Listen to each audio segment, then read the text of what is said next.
How does the Air Guard differ from Air Force Reserve? Imagine two teams working towards the same goal of defending the nation, yet each has a unique way of operating and supporting that mission. The Air National Guard and the Air Force Reserve are two vital components of the United States Air Force, but they serve different roles, have distinct structures, and operate under different authorities. Understanding these differences can shed light on how each contributes to national security. The Air National Guard is a reserve component of the Air Force that operates under the authority of individual state governments, as well as the federal government. Each state and territory has its own Air National Guard units, which can be called into federal service by the President of the United States or used for state emergencies by governors.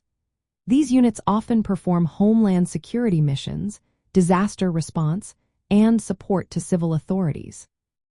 They are typically based within their respective states and maintain a close relationship with state governments, which can influence their training and deployment priorities.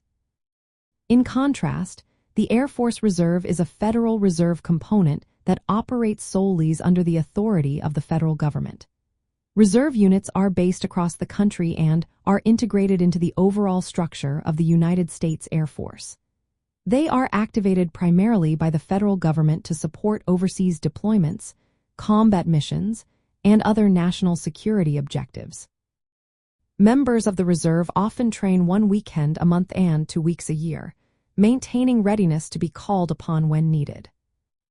The command structures differ as well.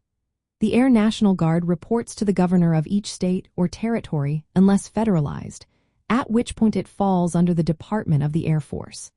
The Air Force Reserve is directly under the Department of the Air Force at all times. Both components can be mobilized for federal service, but the process and authority differ, with the Guard having dual state and federal responsibilities. Personnel in both components are trained to meet the same standards and can perform similar missions, but their operational focus and deployment authorities set them apart. The Air National Guard often emphasizes homeland defense and support to civil authorities, while the Air Force Reserve concentrates on augmenting active duty forces for overseas and national security missions. In summary, while both the Air National Guard and the Air Force Reserve are essential to the strength of the United States Air Force, their differences lie in their command authority, operational focus, and relationship with state governments. Each plays a unique role in ensuring the safety and security of the nation, whether at home or abroad.